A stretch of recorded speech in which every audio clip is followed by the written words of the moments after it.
They never saw the nights. They saw the suits, the cars, the glass offices touching the sky.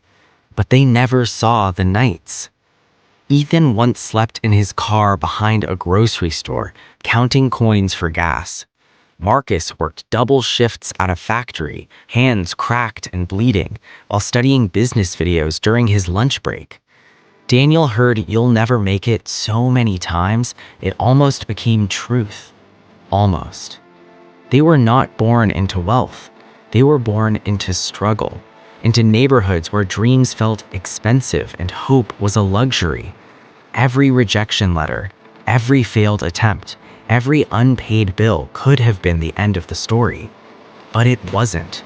Because what they lacked in money, they made up for in refusal. Refusal to quit. Refusal to stay small. Refusal to let circumstances define them. When Ethan's first startup failed, he didn't curse the loss, he studied it.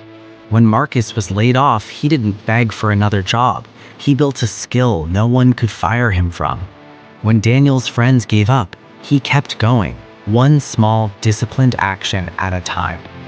There were days they doubted themselves, days they wanted to surrender, but pain became their teacher, failure became their mentor, and discipline became their closest ally. Years passed. Slowly, invisibly, the seeds they planted in exhaustion began to grow. One business deal turned into 5. One client turned into hundreds. One small investment multiplied. Today, they are wealthy, but not just rich in money. Rich in resilience, rich in wisdom, rich in the quiet confidence that comes from knowing they built everything from nothing. When people ask for their secret, they don't talk about luck. They talk about the nights.